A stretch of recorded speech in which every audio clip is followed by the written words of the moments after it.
E agora damos abertura a mais um evento da Seção das Carreiras Internacionais, em que buscamos expor os mais diferentes cursos, as áreas e âmbitos que Relações Internacionais pode promover. E, nesse caso, hoje temos dois convidados. Eu gostaria de agradecer imensamente o vosso convite, ter aceitado essa sessão. E é isso. Vocês têm alguma preferência? Quem falar primeiro? Acho que podemos começar em ordem alfabética pelo Maurício, se for tranquilo. Ok, perfeito. Eu passaria a palavra a Inês. Pois, que convite. Está certo. Não, tá certo. Viajei aqui, desculpem. Bom, então vamos começar pela Inês. Enfim, eu vou fazer uma breve introdução e aí se você puder, você dá uma introdução inicial e depois a gente abre espaço para perguntas, que pelo menos eu tenho várias, e alguém a gente abre para o público depois. Bom, a Inês Nunes, ela é mestre em Direitos Humanos e Democracia pela Global Campus e atualmente ela atua como membro e participante da ONG Fênix, que fornece apoio jurídico e informação essencial aos requerentes de asilo e refugiados. Bom, Inês, quando se sentir confortável, pode começar. Obrigado. Antes de mais, muito obrigada pelo convite. É sempre um prazer regressar à Universidade de Coimbra, apesar de não presencialmente, mas através de meios eletrónicos. Também, desde já, pedir desculpa se eu tossir algumas vezes, mas há umas semanas tive Covid e há pequenas... ainda tosso um pouco, portanto, desde já peço desculpa. Portanto, uma pequena apresentação. E talvez vou um bocadinho atrás, mesmo antes da universidade, porque acho que foi aí que começou o meu interesse pelas carreiras internacionais, digamos assim. Quando estava no secundário e quando chegou o fim do secundário, eu tinha que decidir para que faculdade é que me candidaria. Digo faculdade porque, apesar de eu ser de Coimbra, a universidade estaria escolhida, eu queria continuar em Coimbra e, portanto, essa questão eu não coloquei na altura. Mas a questão seria entre a Faculdade de Direito e a Faculdade de Relações Internacionais, dado que eu estaria indecisa entre diplomacia e candidatar-me ao SES para ser juíza. Acabei por me inclinar mais pela Faculdade de Direito, apenas porque a Faculdade de Direito no final acabaria por me permitir candidatar tanto ao SES como à diplomacia, enquanto as relações internacionais estaria mais restringida.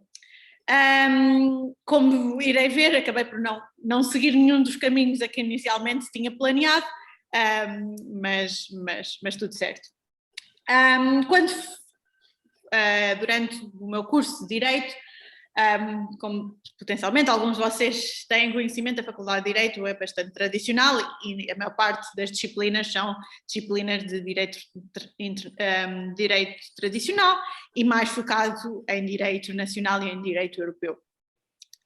E por isso, e quando eu digo direito internacional, digo as bases do direito.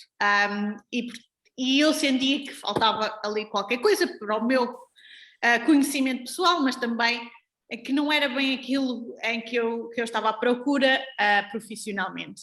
E por isso, durante a minha licenciatura, acabei por participar em diversos cursos, alguns deles de outras faculdades, incluindo da Faculdade de Economia, e especificamente cursos ou conferências de relações internacionais, ou de outras agências, como o Centro de Direitos Humanos da Universidade de Coimbra. E aí a maior parte das coisas que fui fazendo foi em Direito Internacional Humanitário e em Direito de Asilo Nacional e Europeu. E internacional também, com a Convenção dos Refugiados. Mas sentia que, apesar de em termos de conhecimentos mais teóricos, estava a começar a encontrar o meu caminho, mas faltava questões, algo mais prático, ou pelo menos um debate maior, e portanto acabei por ingressar em diversas organizações internacionais, nomeadamente a secção de Defesa de Direitos Humanos da Associação Académica de Coimbra, o núcleo local da Amnistia Internacional e mais tarde, através que me permitiu, e especialmente estas duas organizações não eram necessariamente focadas em nenhuma das áreas em que eu estava mais envolvida, tanto no direito de asilo como no direito internacional humanitário, mas havia sempre momentos de discussão ou de atividades em que nos focávamos nestes temas, portanto eu gostava e também gostava de trabalhar nos outros, mas foi aí que o bichinho começou, digamos assim, de participação civil mais ativa e participação no mundo das organizações não internacionais. Depois, no meu último ano de licenciatura, entrei também na European Law Students Association, na Organização Europeia para Estudantes de Direito, peço desculpa, as traduções são sempre difíceis, e aí organizámos pela primeira vez em Coimbra uma Summer School de Direitos Humanos. E aí já pudemos focámos diversos temas, relevantes não só a nível nacional, mas internacional e europeu.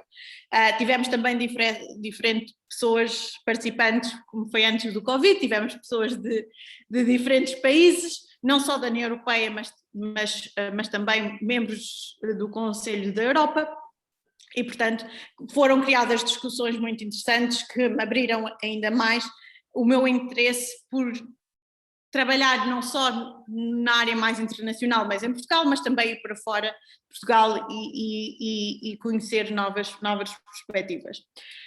Quando chego ao meu último ano de licenciatura, tenho novamente que fazer a decisão o que é que eu faço a seguir. Que o mestrado queria fazer, estava decidida em querer fazer, mas era a questão de que mestrado é que vou fazer. Em Portugal há diferentes mestrados que poderia ter escolhido, mas eu queria algo muito focado em direitos humanos, ou direito internacional humanitário, e portanto acabei por escolher um mestrado em direitos humanos e democracia, do Global Campus, neste caso o Global Campus Europe, porque há outros Global Campus, espalhados pelo mundo, não só porque me permitiria estudar em termos teóricos certas matérias em que me interessaram, mas tinha outras duas vantagens relativamente a outros mestrados. Primeiro, foi uma abordagem mais multidisciplinar, no sentido em que nós não tivemos só disciplinas ou cadeiras de direito, nós tivemos, por exemplo, disciplinas de história, de psicologia, de sociologia, que dão uma outra perspectiva do que são direitos humanos e democracia. Tínhamos professores representantes de diferentes áreas do mundo, o que também me interessou bastante, e no final do mestrado fizemos uma visita de terreno, ou uma visita académica, uma visita de estudo ao Kosovo, onde teríamos também contacto com diferentes organizações internacionais e europeias, mas também com a população local. Por exemplo, nós ficávamos a dormir em famílias kosovares, o que me interessou bastante. Fui fazer então este mestrado, e a minha dissertação de mestrado foi, apesar do mestrado novamente ser bastante multidisciplinar e não apenas em direito, como a minha base vinha da Faculdade de Direito, eu acabei por me focar em uma dissertação legal, e foquei-me em conceitos de países seguros, tanto países de origem como países terceiros seguros, no direito europeu relativamente a políticas de asilo. Por exemplo, dos assuntos que eu me foquei particularmente foi no Acordo União Europeia-Turquia, ou na Declaração União Europeia-Turquia, relativamente ao reenvio de requerentes de asilo, imigrantes das ilhas gregas para a Turquia. O que me atiçou ainda mais para esta área e me atiçou a querer aplicar na prática. E aqui tinha as duas opções. Ou escolhia uma carreira mais política e mais orientada para Bruxelas, ou para Bruxelas ou para Geneva, digamos assim, ou então entraria, ou primeiro escolheria uma carreira mais focada no trabalho de terreno, diretamente com, neste caso, requerentes de asilo e beneficiários de proteção internacional, e no terreno. Para ser sincera, aqui não escolhi, fui escolhida no sentido em que enviei diferentes candidaturas para os diferentes lados, e o primeiro sítio em que fui selecionada foi para a organização que ainda estou cá, em fevereiro de 2020, na ilha de Lesbos, na Grécia.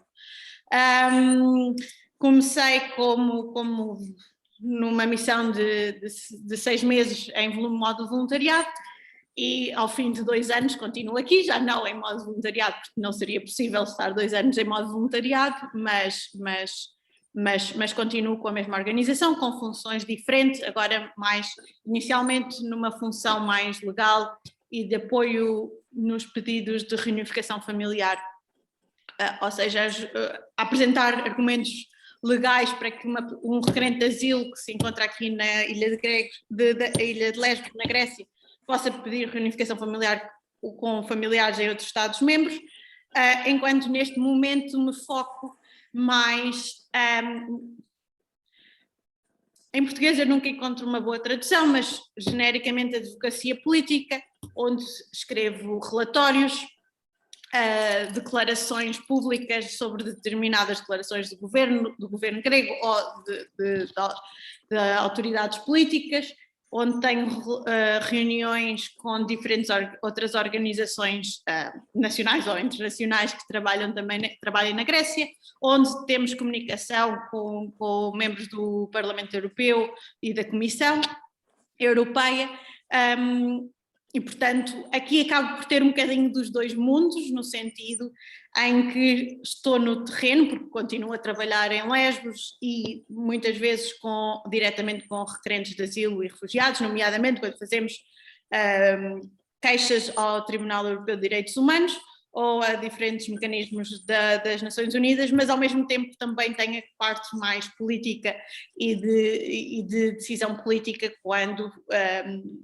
tentamos puxar ou direcionar ou alterar certas políticas europeias ou gregas que consideramos menos corretas ou mais problemáticas. Eu penso que aqui é um pequeno grande sumário do meu percurso mais internacional até aqui. Bom, obrigado, Inês. Agora eu passarei a palavra para o Maurício. Bom, eu só vou fazer uma breve introdução. Maurício, ele é doutor em política internacional e resolução de conflitos pela Universidade de Coimbra, igualmente, e atualmente é professor assistente e coordenador da cátedra sobre o combate ao comércio ilícito e prevenção ao crime organizado na Universidade da Paz, na Costa Rica. Obrigado, Maurício. Pode começar quando quiser. Obrigado. Bom dia. Aqui, eu estou na Costa Rica, mas boa tarde ou boa noite, dependendo do horário de quem está participando dessa sessão. Agradeço a Cristiane pelo convite e também saúdo a Aldan pela moderação e a Inês pela brilhante apresentação que fez agora sobre essa trajetória. E o que mais me chama a atenção, eu acho, Inês, que a gente compartilha da mesma experiência, que a gente jamais pensou que fosse chegar aonde estamos hoje. Então, eu acho que isso reflete muito um pouco dessa trajetória. E nesse sentido, só resgatar um pouco, né, do que eu já vivi e escolhi também como carreira. Hoje eu estou como professor na Universidade Para a Paz, na Costa Rica, mas quando eu olho para trás, eu vejo a minha primeira decisão enquanto profissão, que foi trabalhar como jornalista no Brasil. Então, eu fiz uma faculdade de jornalismo e trabalhei durante 6 anos em um jornal. Só que, ao mesmo tempo que eu estava no jornal, eu sempre quis viajar, conhecer o mundo, ter a oportunidade de trabalhar fora do Brasil. E a escolha do jornalismo também foi nesse sentido, porque, por mais que tivesse uma rotina de todos os dias escrever uma matéria ou duas, era uma dinâmica muito interessante, porque um dia você conversa com um político, outro dia você está na comunidade, um dia você vai para uma cidade que é totalmente diferente da sua, então você sempre conhece pessoas interessantes, gente nova e com histórias interessantes também para contar. Então eu escolhi jornalismo por isso, pelo dinamismo.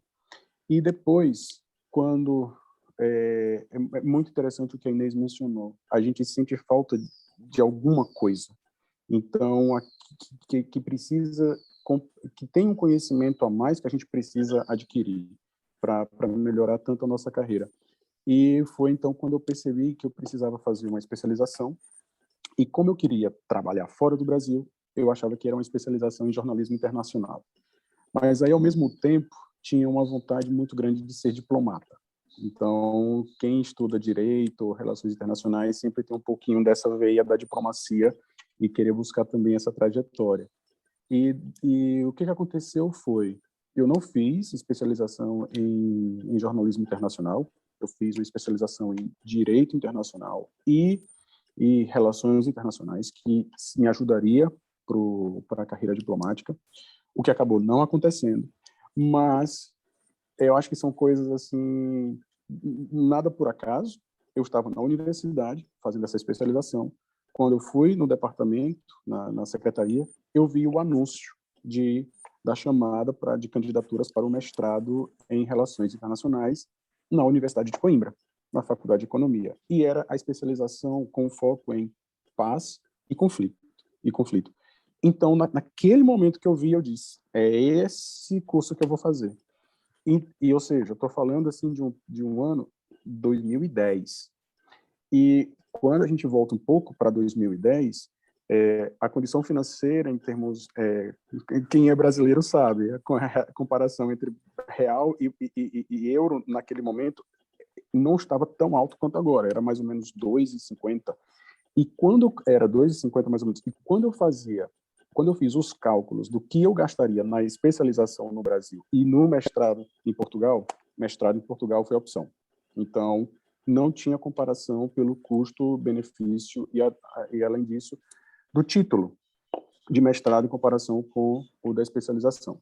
Tranco a especialização, vou para o mestrado em Portugal, peço demissão do trabalho, que eu acho que aí a gente sempre tem esses atos de coragem, que depois, com o passar dos anos, a gente pensa melhor quais são as decisões que vai tomar, mas faz parte do aprendizado. Então, eu fiz o mestrado em Coimbra. E aqui eu coloco um ponto que separa muito do que eu vivi como estudante universitário no Brasil e universitário no mestrado em Coimbra, em Portugal, que são as oportunidades tanto de bolsas e quanto de financiamentos para esses cursos e visitas, como a Inês mencionou. Eu acho que isso foi o que deu uma outra possibilidade, uma outra visão sobre que tipo de carreira internacional você quer construir. Então, foi quando eu estive aí que tive a oportunidade de participar de um curso na Alemanha e também na Irlanda do Norte, que era também assim destinos que jamais pensei que eu fosse estar estudando por 2 semanas. E isso foi possível graças não só às bolsas, mas também aos acordos que as universidades têm, né, universidades europeias têm. Então, quando termino o mestrado, e aí sempre o fato de ser, e aqui a questão é de ser migrante, então você se depara com a questão de voltar para o seu país de destino. e o retorno, ele nunca é, assim, muito fácil, né? Porque você corta um laço institucional para depois retornar. E aí o fato é, você volta, tem que buscar emprego, tem que começar tudo de novo, mas claro, você já tem uma qualificação, mas isso também não quer dizer que tudo vai ser fácil. Voltei, trabalhei como jornalista no Brasil, de novo, só que em outro setor, aí já era como relações públicas e coordenador de comunicação, e também comecei a trabalhar como professor na área de relações internacionais. De novo, 3 anos depois, sinto falta. É um conhecimento a mais, é de estar no mundo, e eu vou para o doutorado em Coimbra. Retorno a Coimbra em 2015 para o doutorado de 4 anos. E foi, assim, algumas pessoas me perguntam, eu não estou preparado para um doutorado, não sei se vale a pena um doutorado, e eu sempre digo, foi a melhor experiência que eu já tive. Não, assim, pela carga de trabalho, porque aí, claro, você é um pesquisador independente, mas pela oportunidade que você tem de participar de conferências, de cursos e conhecer outras pessoas que estão, assim, na mesma dinâmica de você e na mesma dinâmica de trabalho. E isso foi muito interessante porque nos quatro anos oficiais, assim, né, de 2015 a 2019, do doutorado, eu excedi 6 meses, né, eu tive um excesso de 6 meses do doutorado por conta de tese. Eu tive a oportunidade de fazer estágios na Noruega, no Instituto de Assuntos Internacionais da Noruega, NUP. Eu tive a oportunidade de vir para cá, para a Universidade para a Paz, como pesquisador visitante por 4 meses, na Costa Rica. Fiz uma pesquisa de campo em Nova York por 7 meses, que eu jamais pensei, assim, morar em Nova York. E, claro, também, assim, isso só foi possível porque eu tinha uma bolsa. Sem a bolsa, que era uma bolsa da FCT, Bolsa de Portugal, eu não teria conseguido morar na Nova York e também nesses outros países. E também fiz uma pesquisa um estágio de investigação no Graduate Institute, em Genebra, por um período de 3 meses. E, claro, eu aí também, esses foram os locais onde eu estagiei, mas também eu aproveitei para colocar em prática algo que eu defini muito durante a minha trajetória, que foi o turismo acadêmico.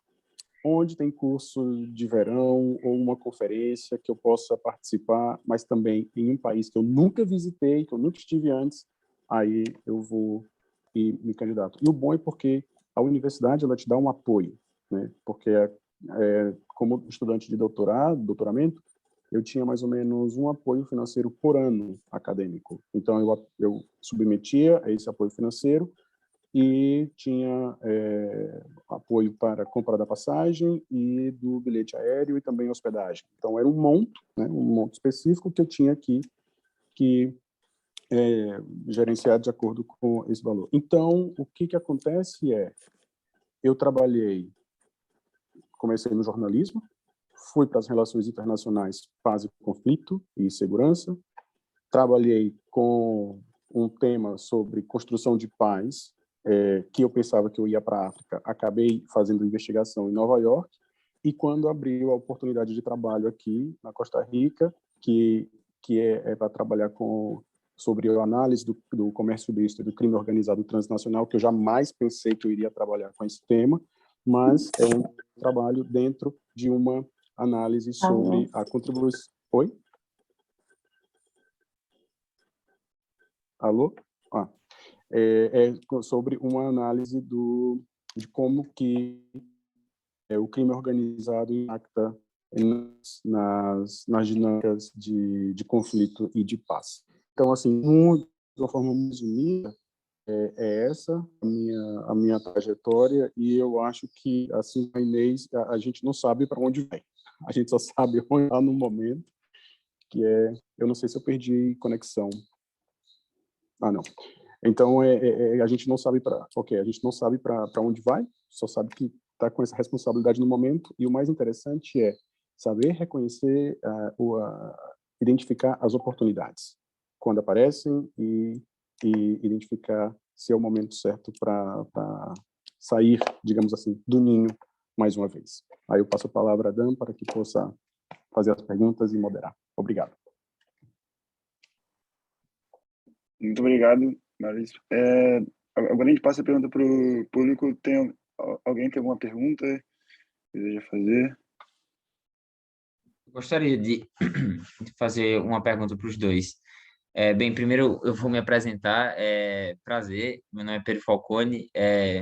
O Maurício deve perceber, e também a Inês, né, pelo sotaque, sou brasileiro também, sou do Nordeste do Brasil. Estou aqui há 3 anos, atualmente estou no 3º ano de licenciatura, e vou explicar um bocadinho do meu background para depois fazer a minha pergunta. Bem, eu sempre fui uma pessoa, eu me considero uma pessoa muito ativa e participativa nos projetos que a universidade traz. Eu sou atual presidente do Núcleo de Estudantes de Relações Internacionais, enfim, já tive trajetórias em algumas outras organizações, e a minha questão é que a minha principal dificuldade na transição da licenciatura para o mestrado é dar aquele passo, o passo decisivo, fazer a escolha do mestrado, sair um pouco da zona de conforto. E eu, particularmente, a minha insegurança é precisamente essa, me candidatar para mestrados, para projetos de investigação, projetos de pesquisa fora, e eu recebi o não. Quer dizer, eu não sou a pessoa que também fica muito constrangida, só porque não tenho não vou tá me candidatando. Mas eu sinto que, não sei, é um mundo tão recheado de expertise. As pessoas têm uma narrativa de que todos precisam ser muito bons, tecnificados, têm um currículo gigantesco, e um dos meus receios de me candidatar a bolsas de investigação, projetos de pesquisa fora é isso, é que pelo fato da Universidade de Coimbra, pronto, não é uma universidade de referência na Europa, talvez no circuito lusófono tenha uma certa relevância, um certo conhecimento acadêmico e cultural. Mas a minha questão é que eu pretendo me esmiuçar em pesquisa sobre a China, sobre desenvolvimento econômico e um pouco de economia política e política externa. Quero ser professor de relações internacionais, mas meu problema é identificar essas oportunidades lá fora. E eu não sei como foi que vocês conseguiram, as estratégias que vocês utilizaram, dicas para eu conseguir sair dessa bolha que eu tô.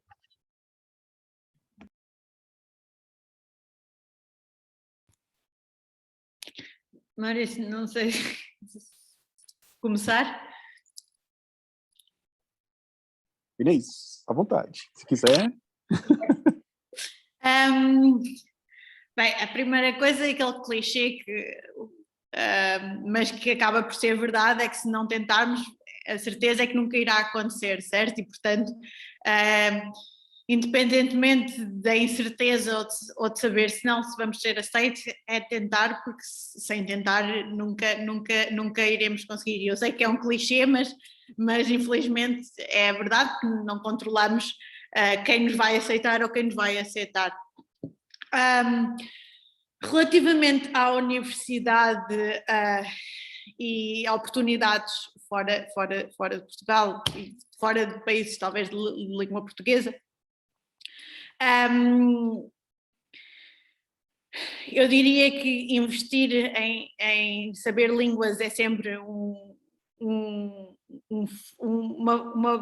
algo muito importante, e aqui quando eu digo línguas não é só em inglês, e eu devo fazer uma confissão, que é, eu tive francês na escola, mas depois de acabar 3 anos de francês, toda a gente à minha volta, e eu acreditei piamente nisso e portanto segui nisso, é que eu nunca mais precisaria de francês, porque toda a gente fala inglês.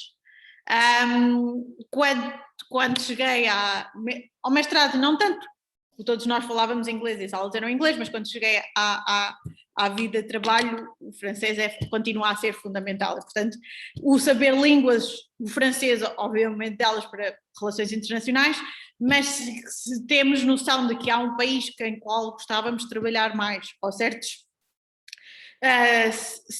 comunidades de certos países que falam certa língua, algo que é importante aprender essa língua, porque potencialmente vamos ter que trabalhar com pessoas que falam essa língua originalmente e não devemos esperar que toda a gente fale inglês, ou mesmo inglês ou francês.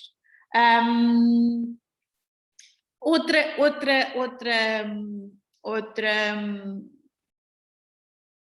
ponto que posso indicar e considero importante, e que foi importante de certo para mim,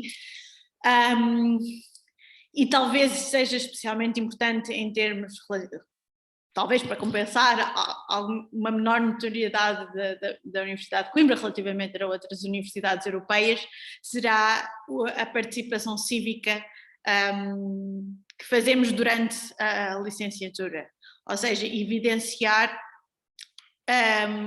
atividades extracurriculares, de voluntariado ou de participação civil, e indicar especificamente aquelas que se relacionam com o trabalho ou o curso que nos interessa. E aqui é importante, não só em termos para demonstrar que já há algum conhecimento teórico ou prático, mas também para o que as pessoas costumam normalmente chamar de soft skills, que são importantes neste tipo de candidaturas, tanto para mestrados como para bolsas ou para o primeiro emprego, porque e olhando, por exemplo, para um dos maiores medos quando acabei o meu mestrado foi, ok, todas as candidaturas que eu vejo requerem 2 ou 3 anos de experiência, requerem mestrado ou doutoramento, requerem 3 ou 4 línguas, o que é que eu faço agora?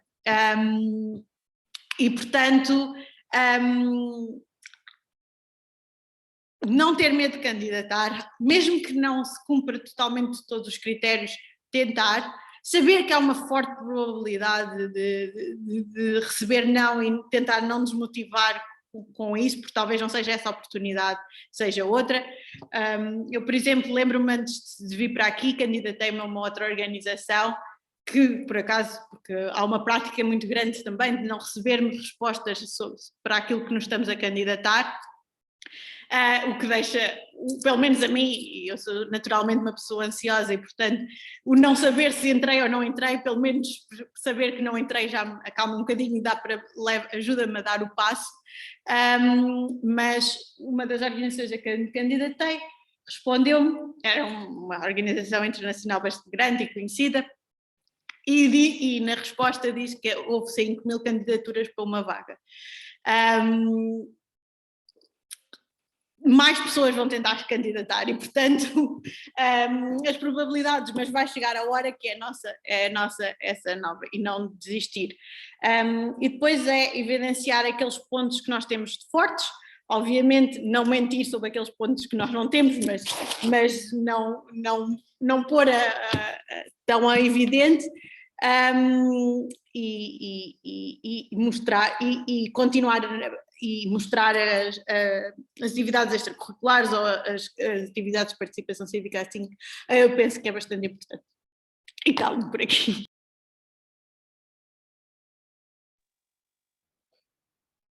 Dando sequência, acho que Inês foi muito feliz nas respostas. E assim, eu começo dizendo, Pedro, que para qualquer candidatura que você vá submeter, o não você já tem. Então, é o ponto de partida, porque você não tem a resposta, mas vai se candidatar. Então, a gente já começa assim, né? Só vai saber realmente quando se candidatar, e eu acho que cada candidatura que você submete, você aprende um pouco, e você passa a se conhecer mais também. Não só, e assim, tem nas candidaturas tem uma coisa que eu adoro, né? Que são as cartas de motivação. É um pouco cansado, mas é necessário, porque também, ao mesmo tempo, te faz refletir sobre se é realmente a vaga, se é realmente o curso, se é realmente a investigação que você quer desenvolver.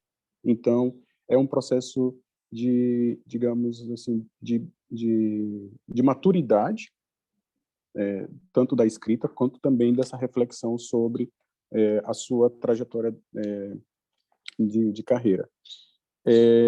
Outra coisa que você mencionou sobre o currículo, né? Às vezes se vê as pessoas que sempre conseguem essas vagas são pessoas assim com nível de qualificação muito alta, e na verdade eu acho que isso é um mito, porque muita gente está construindo a sua carreira. Então sempre alguém vai ver a sua potencialidade, o seu potencial, e vai dar essa chance para que você possa desenvolver as habilidades.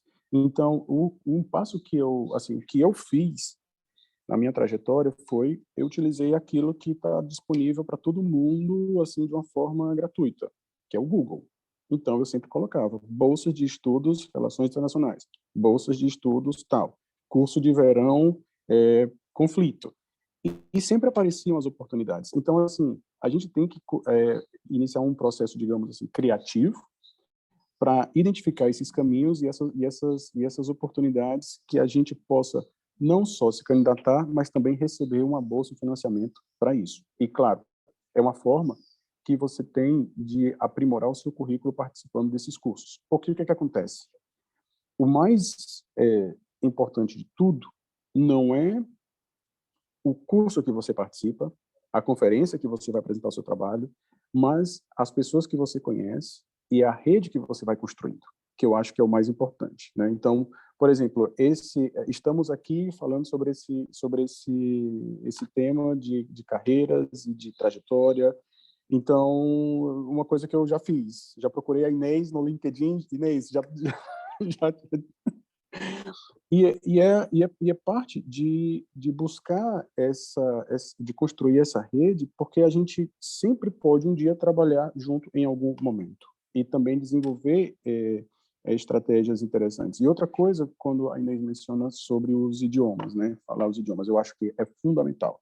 Mas também, Pedro, não toma o currículo ou a expertise das outras pessoas como comparação, mas como inspiração, que eu acho que é exatamente quais foram as trajetórias que as pessoas que te inspiraram, né, tiveram, e que você pode também trabalhar a partir das suas habilidades e do que você tem atualmente. Não é fazer o mesmo, é fazer o teu caminho com as ferramentas que estão se apresentando no momento, né? E agora, outro ponto que você mencionou sobre a instituição, eu acho que tem uma certa relevância, sim, a instituição, ela tem o seu papel, tem o seu poder, mas mais importante do que a instituição é o tema da sua investigação, é o que você vai trabalhar, é o que você vai investigar.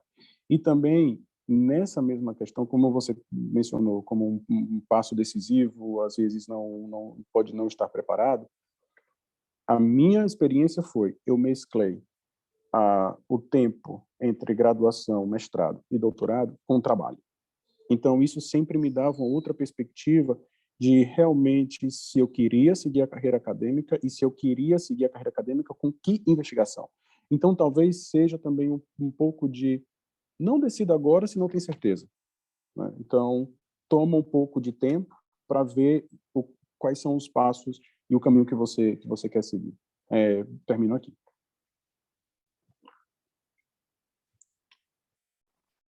Obrigado, Maurício.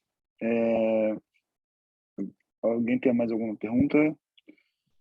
Focone? Não.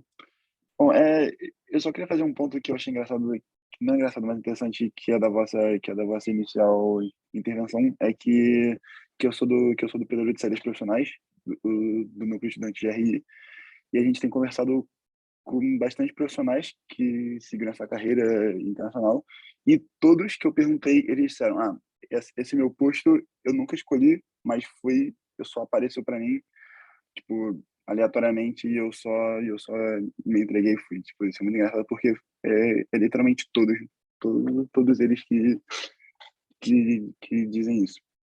Mas então, eu tenho uma pergunta que seria igualmente para os dois, que eu gostaria de saber quais são os maiores desafios que vocês já enfrentaram, claro, o Maurício enquanto professor e coordenador, e a Inês enquanto membro da ONG Fênix, por favor. Acho que aleatoriamente, se alguém quiser começar, Ok. Bem, os meus são talvez bastante específicos, dada a especificidade do que eu estou aqui a fazer. Eu diria que o meu primeiro choque ou dificuldade aqui, e tendo vindo de uma via mais académica, no sentido em que o que eu tinha feito foi mais investigação e acumulação de conhecimentos teóricos, foi perceber que na prática o que eu tinha estudado era muito interessante, muito relevante, mas que na prática não era bem assim. E quando eu digo na prática não era bem assim, digo no sentido em que muitos dos princípios gerais da legislação e do que me tinha sido passado e que eu acreditava veemente, ainda acredito de que é fundamental respeitar as normas e o respeito pelos direitos humanos e etc., na prática e em território da União Europeia não acontece assim. E que severas violações de direitos humanos acontecem muito perto de nós. E isto apesar de eu me considerar uma pessoa informada e com conhecimentos, mas fiquei chocada pelo nível de respeito e de violações de direitos humanos aqui presentes. Num segundo momento, e especialmente no momento em que eu estava a trabalhar mais diretamente com requerentes de asilo, e aí numa questão mais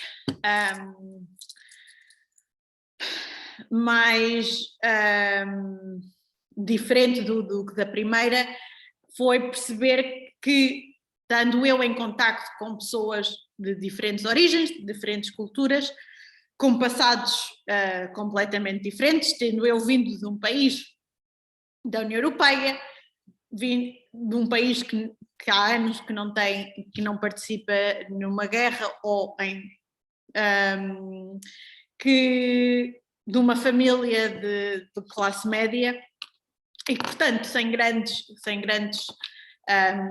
problemas, digamos assim, e uma vida bastante privilegiada, conseguia comunicar e perceber, e quando eu digo comunicar não apenas linguisticamente, mas de conseguir interagir e de ter relações interpessoais com pessoas de diferentes mundos e de diferentes backgrounds, incluindo pessoas com passados extremamente, não podiam ser mais opostos que eu, e perceber que uma pessoa que talvez tenha passado por das coisas mais terríveis que possamos imaginar ou não, ainda assim consegue ter esperança ou acreditar que algo melhor poderá acontecer e acreditar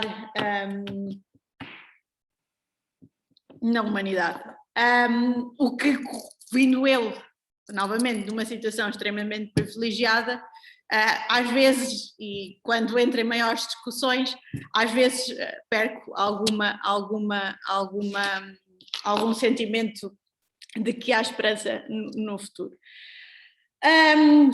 Posteriormente, e talvez o meu terceiro obstáculo, ou a minha realização, e desde que aqui estou,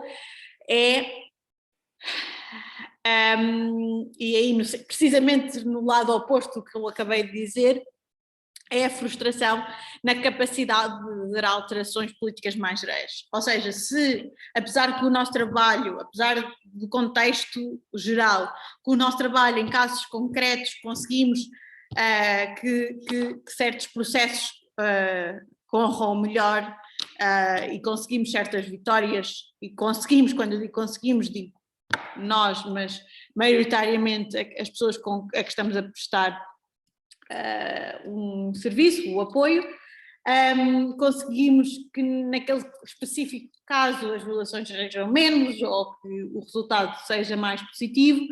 Quando o meu trabalho é mais alterações de políticas mais gerais, aí torna-se mais difícil no sentido em que alterações são mais complicadas. E para pessoas que queiram trabalhar na área das relações internacionais e de policy making, peço desculpa pelos conceitos em inglês, mas o meu trabalho é todo em inglês e, portanto, alguns dos conceitos eu já não consigo dizer em português.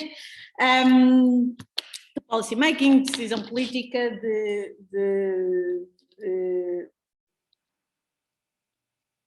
consequências até de decisões judiciais europeias, por exemplo, bem, de uma coisa certa não acontecem de um dia para o outro, implicam movimentação coletiva e trabalho árduo durante meses e meses e meses, isto se houver alguma alteração, porque por exemplo, para aqueles que gostam mais de direito de asilo, em setembro de 2020 tivemos a apresentação pela Comissão Europeia de um novo pacto para as migrações e asilo e muitos dos problemas que tínhamos anteriormente se mantiveram. Portanto, aqueles esforços de advocacia política que foram feitos até ali, ou que mesmo depois da apresentação foram feitos, não se vê os resultados pretendidos e, portanto, indicaria que essa é um obstáculo ou uma dificuldade, sem dúvida.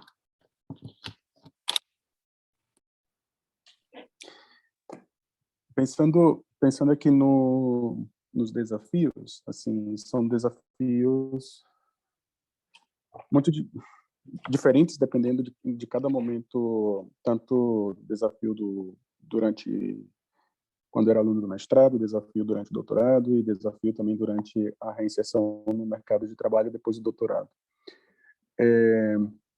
Primeiro, como mestrando, eu acho que um fato que para mim foi um desafio muito grande, que foi um pouco da barreira linguística.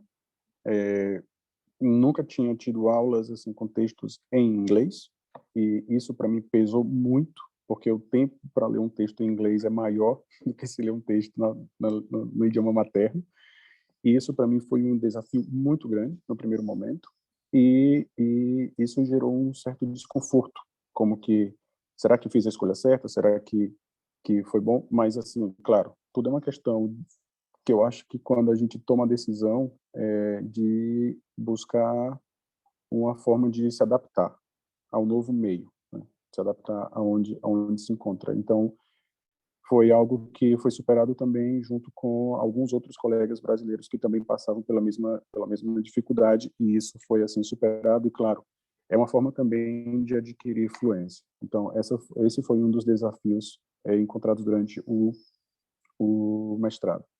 Durante o doutorado, o desafio foi mais sobre a questão da investigação.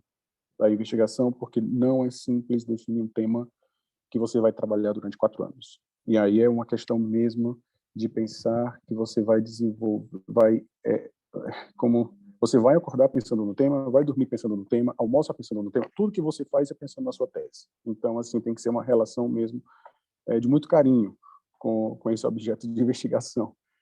Então, ele não é algo muito simples de ser definido, e isso representa um desafio em si mesmo, né? Não só pensando na pergunta, no problema, mas também nos métodos de investigação. E, claro, isso faz parte da complexidade de uma tese e até mesmo do que envolve e demanda esse trabalho de investigação. E o desafio que eu vivi durante a saída do doutorado e o ingresso no mercado de trabalho foi exatamente a área. Porque o que acontece? Quando você está no doutorado, você está numa zona de conforto muito boa.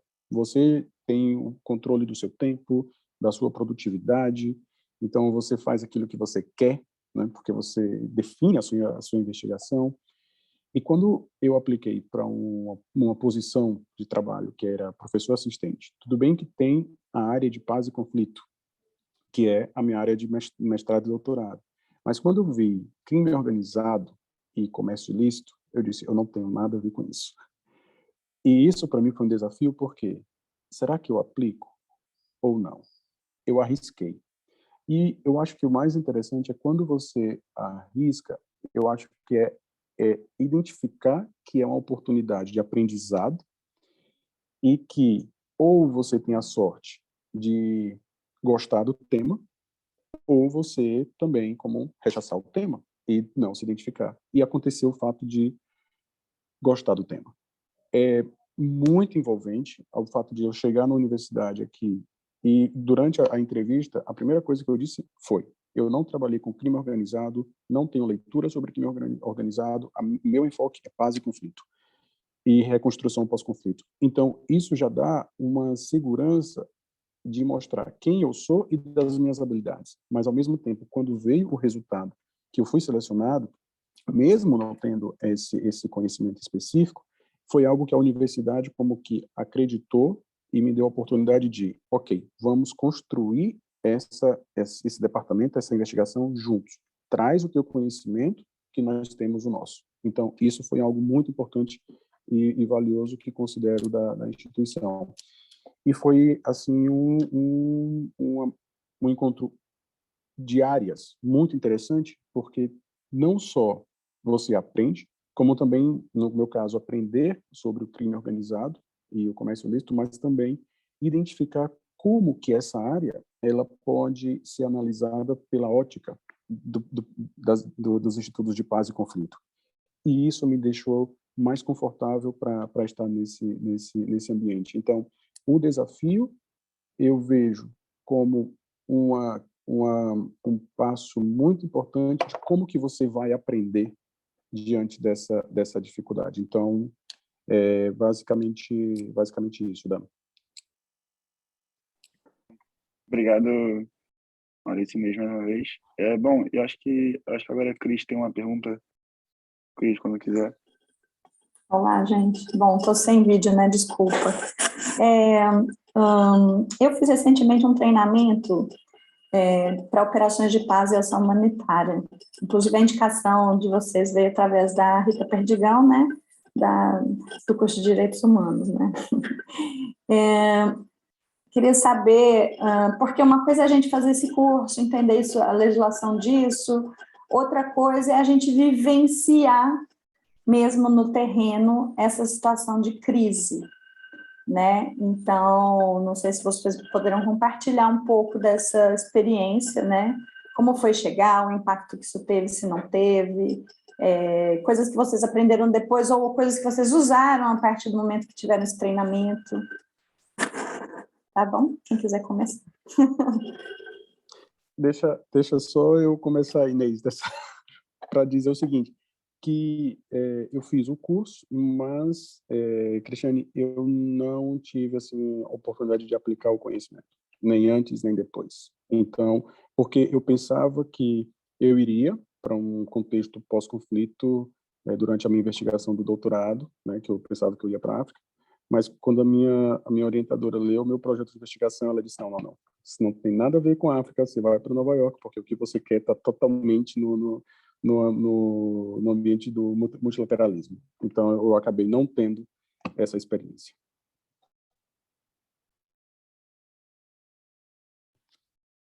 Okay, a minha resposta, eu também fiz o curso de Operações de Paz, super interessante. Como o Maurício disse, foi um excelente espaço para conhecer novas pessoas, com novas experiências e estabelecer contactos, e a Rita é um desses contactos, que é super interessante e super, e de tempos para tempos, fazemos coisas juntas e portanto, não podia estar mais de acordo com o Maurício.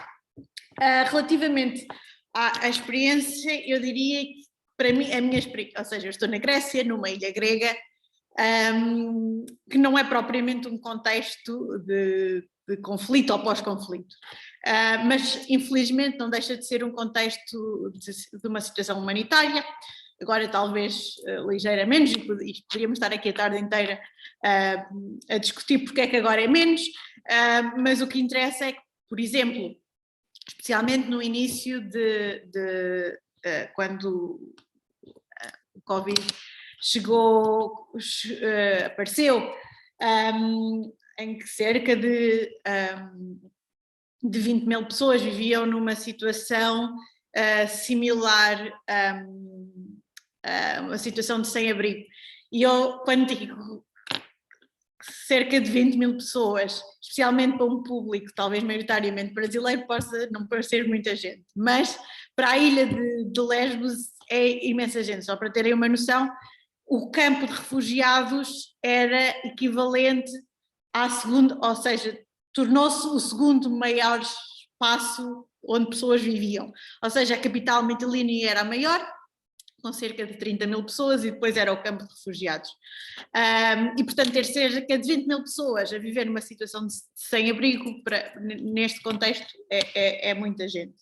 Mas talvez a situação humanitária que mais visível aqui foi quando o campo de Moria, o campo talvez mais conhecido europeu, era também o campo maior europeu, o campo maior europeu, ardeu e cerca de 13 mil pessoas tiveram que fugir do campo, e eu digo fugir porque não havia qualquer tipo de estrutura ou planeamento no caso de um incêndio, e ficaram contidas, digamos assim, num pequeno espaço, a cerca de 13 mil pessoas, na rua, sem acesso à alimentação, água, acesso a condições médicas, apoio médico, entre outros aspectos.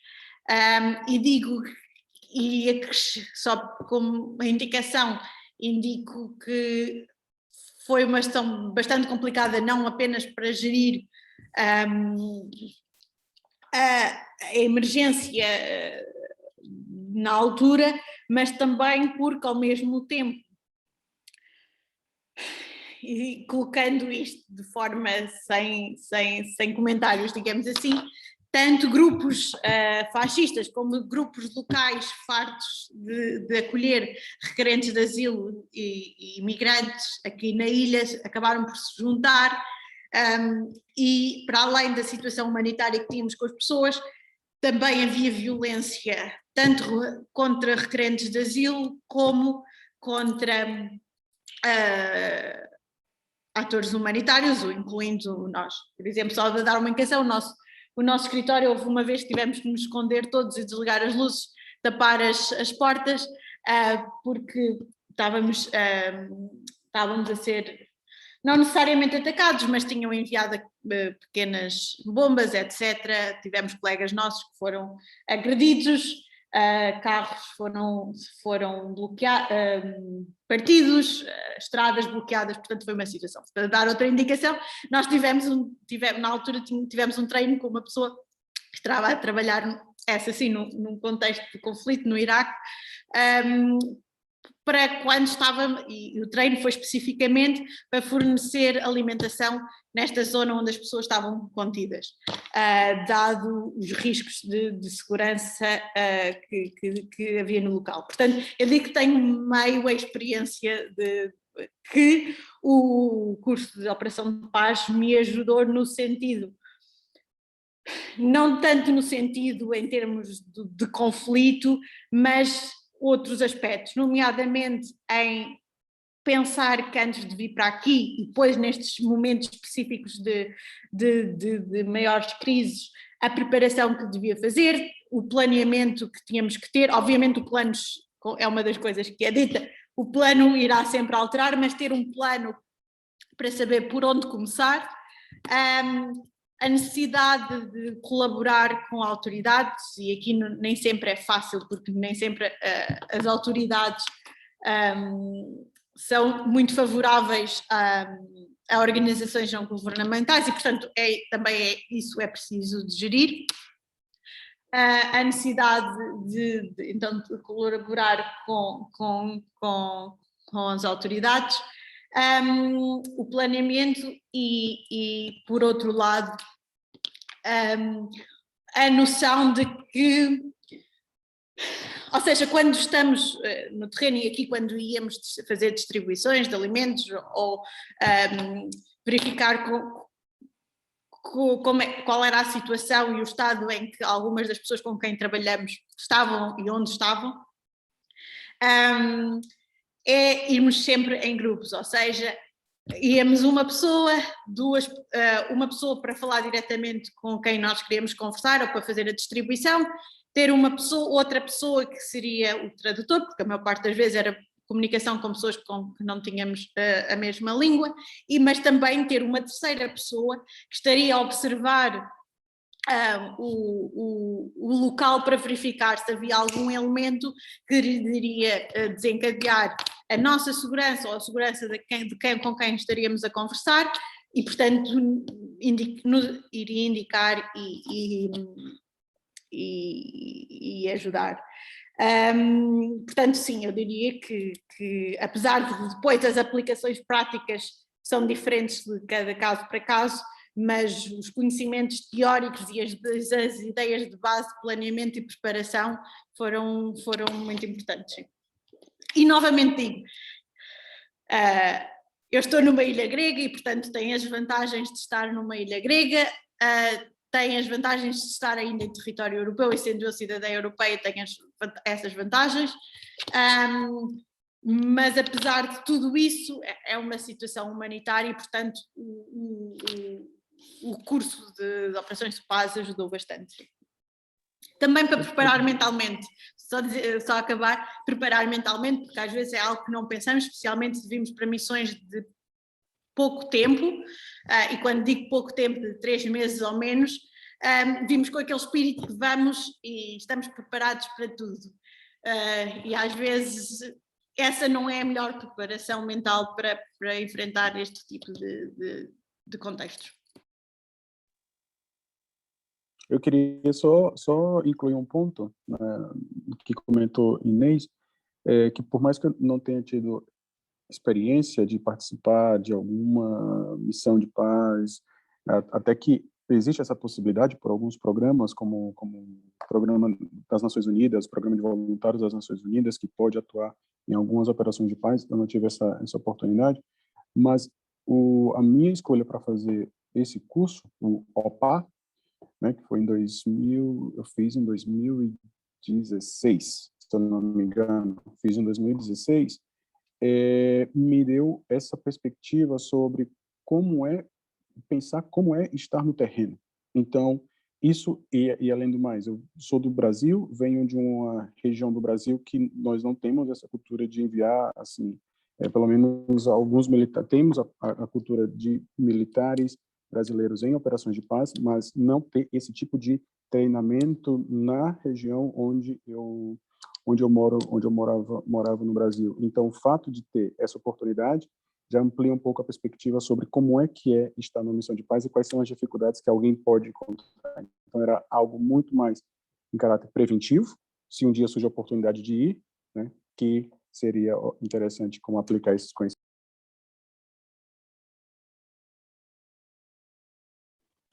Obrigada, gente.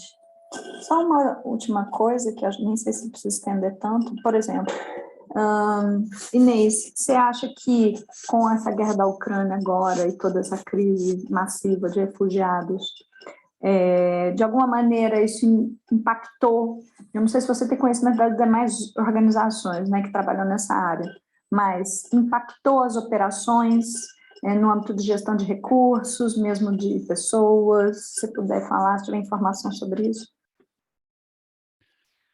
Sim, isso é a questão, como se costuma dizer, que a resposta vale $1 milhão. Mas sim,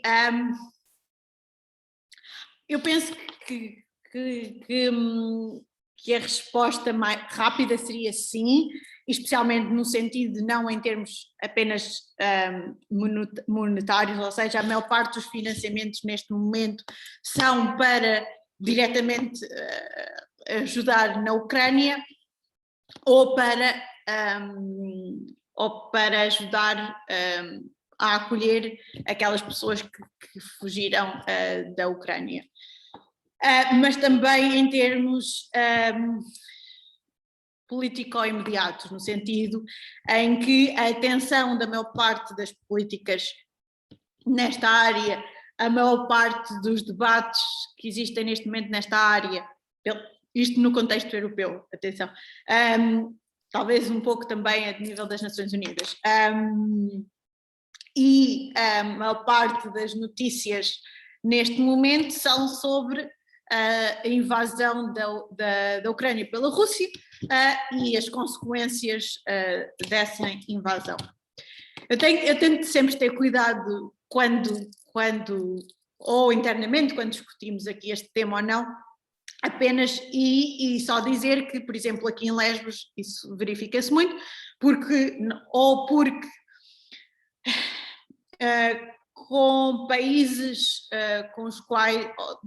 com pessoas com os quais trabalhamos, e por exemplo, talvez a Síria ou o Afeganistão sejam aquele exemplo mais, que talvez até ao final do ano passado seriam os países com maior atenção mediática em termos de conflito, deixaram de o ser. E aí tem implicações não só de apoio, mas de relocações ou reinstalações de diferentes programas, tem implicações, por exemplo, e já não falo diretamente dos países, mas, por exemplo, aqui houve uma diminuição significativa das organizações presentes ou do número de pessoas que cada organização tem, e do número só me veio agora a palavra em inglês, peço desculpa, mas da quantidade de financiamentos que é possível obter para aqui ou para outras partes. Com tudo isto, e é aqui que eu digo, quando estou numa discussão sobre estes temas, e a preocupação que tenho é que não, o que eu estou a dizer neste momento é que eu não acho que a situação na Ucrânia e o apoio a refugiados ucranianos não deva existir, muito pelo contrário, ainda bem que está a existir, ainda bem que a política europeia e a política de diferentes Estados-membros relativamente a requerentes de asilo, ou a maior parte talvez não serão requerentes de asilo, mas a beneficiários de proteção temporária ou de nacionais de ucranianos, tem sido diferente daquela reação política que nos últimos anos temos visto relativamente a outros a nacionais de outras culturas e de outras nacionalidades. O meu problema é que a reação não teve consequências nas políticas de migração europeia de uma forma mais geral e holística, no sentido em que não houve a percepção de que, ok, se fizermos isto para esta situação, podemos replicar a mesma resposta para outros sítios, e depois tem isto, o que eu vou dizer a seguir não é algo que eu inventei ou que eu criei ou que eu pensei, mas o problema do que se costuma chamar o CNN effect, o efeito da CNN, que é, ok, a CNN está focada naquele assunto, ou outras grandes órgãos de comunicação social estão focados naquele assunto, vai tudo para ali, e o que esses órgãos de comunicação social ou políticos não estão a focar, não interessa, não terão financiamento. Isso sim, eu penso que é problemático, até porque o que não está a ser focado terá consequências a médio e longo prazo, e os países e as organizações que estão agora a descurar outras zonas do mundo vão ter que dar resposta mais tarde ou mais cedo, e possivelmente será uma situação mais complicada. E fico-me por aqui, por agora. Obrigada, Inês. Por fim, eu só tenho uma última questão. Para vocês, o que vocês percepcionam a carreira mais ligada à resolução dos conflitos, tanto do ponto de vista acadêmico, tanto do ponto de vista institucional, assim, para o futuro? O que vocês acham do futuro? Que tipo de novos trabalhos que se criam a partir disso? Eu gostaria de ter uma certa noção de mercado, no sentido de oportunidades que se cria, diferentes funções. Obrigado.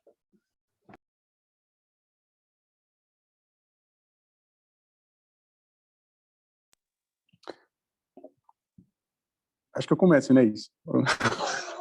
Está bem. Pedro, essa pergunta é muito interessante, e isso me faz pensar me faz pensar também num pouco do trabalho que eu estou a desenvolver aqui na Costa Rica no âmbito da cátedra, que eu vejo uma necessidade urgente de um trabalho mais direcionado para a junção das duas áreas, paz e conflito e crime organizado transnacional. Porque quando se identifica, quando se analisa os diferentes tipos de práticas, né, de comércio ilícito, crime organizado, você tem desde o que impacta o Estado, as indústrias e a sociedade. E isso fragiliza todas essas dinâmicas.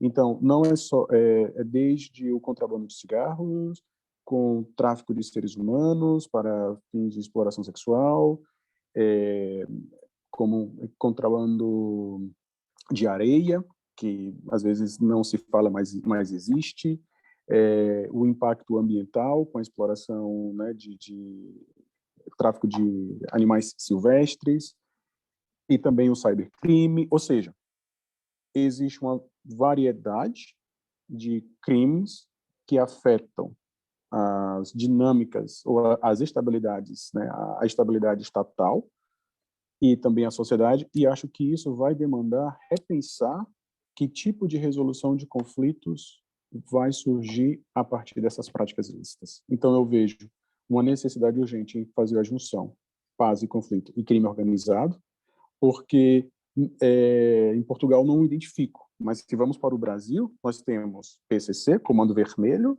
e diversas outras facções que saíram de São Paulo das prisões e assumiram como um monopólio de um poder paralelo ao Estado e de controle territorial também, que fragiliza e ao mesmo tempo cria uma sensação de insegurança que é real. Então, ou seja, como pensar a paz e a resolução de conflitos no futuro se não incluirmos uma análise sobre o impacto do crime organizado transnacional? Eu acho que é o que eu vejo. Poderes erráticos, né? Transnacionais.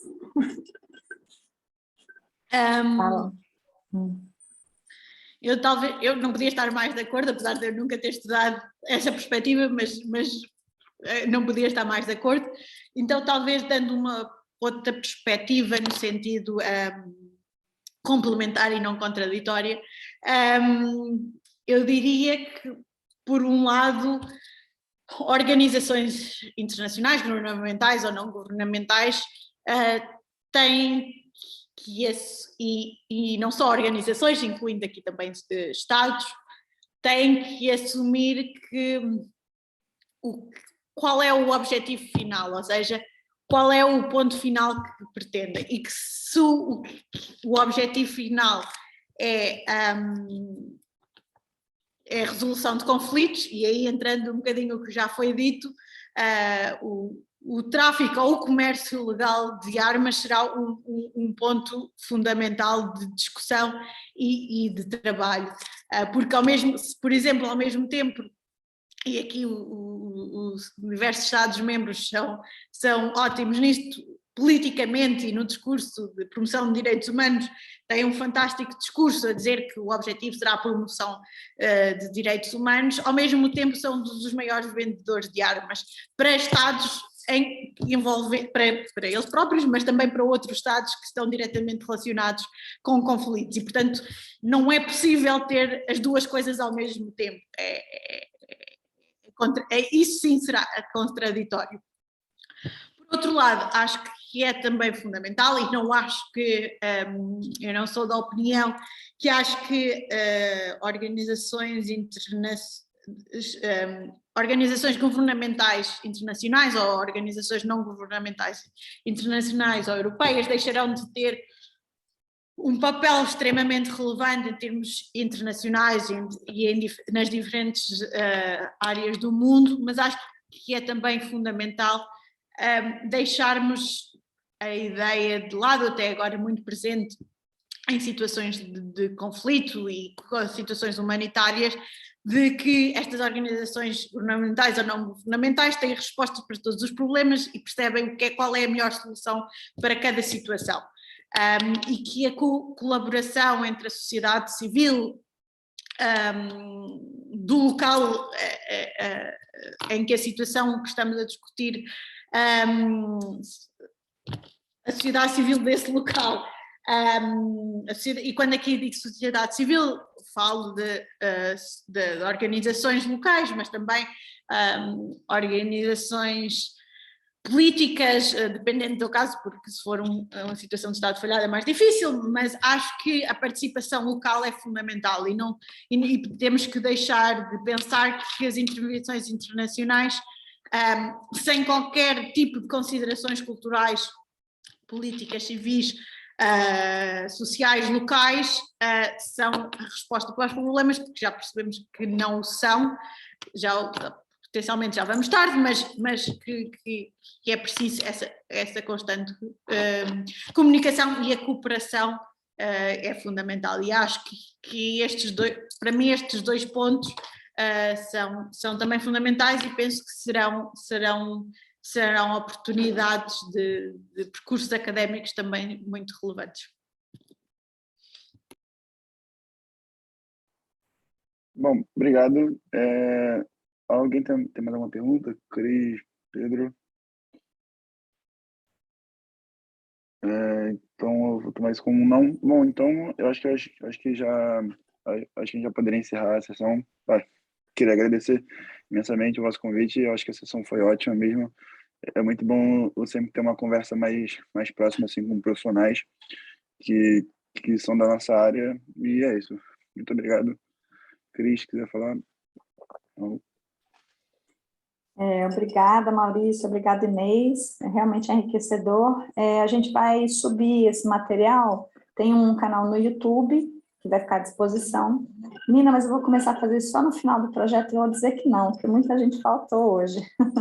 Pedro, você super participou, obrigada, perguntas muito interessantes.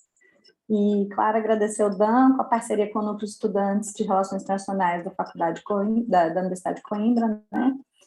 Eu sou do Instituto de Investigação Interdisciplinar, mas isso foi uma parceria bastante feliz, uma vez que eu também atuo nessa área. E agradecer a Acadêmica Startc pelo apoio aí nesse empreendimento. E muito obrigada, pessoal. Deixa eu só queria também, assim, só queria agradecer o convite de vocês, a moderação do Dan, Cristiane, as perguntas do Pedro e o que compartilhou Inês, tudo muito interessante. E queria também deixar aqui um agradecimento especial a Rita Perdigão, que foi quem fez toda a ponte para que eu recebesse o convite para participar desse evento. Para mim, assim, foi ótimo compartilhar dessa experiência e também pensar um pouco da trajetória e de o que a gente quer fazer também para o futuro. Sem dúvida, a Rita. Muito obrigada, Rita. Minhas palavras do Maurício, não podia concordar mais. Muito obrigada. E já que os dois são da casa, né, são estudantes de Coimbra, saibam que, enfim, em nome do núcleo e também já tendo uma perspectiva mais intimista, já que a sessão foi mais pequena em termos de participação, mas eu acho que foi muito esclarecedora, a gente precisa, se vocês voltarem para Coimbra, marcar um café, conversar de maneira mais informal.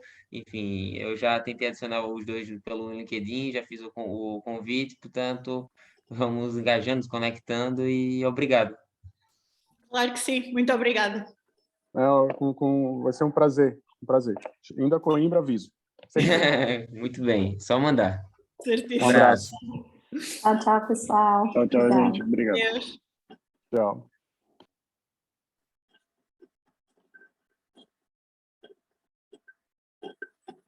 Conseguiu fazer o download, então, do vídeo?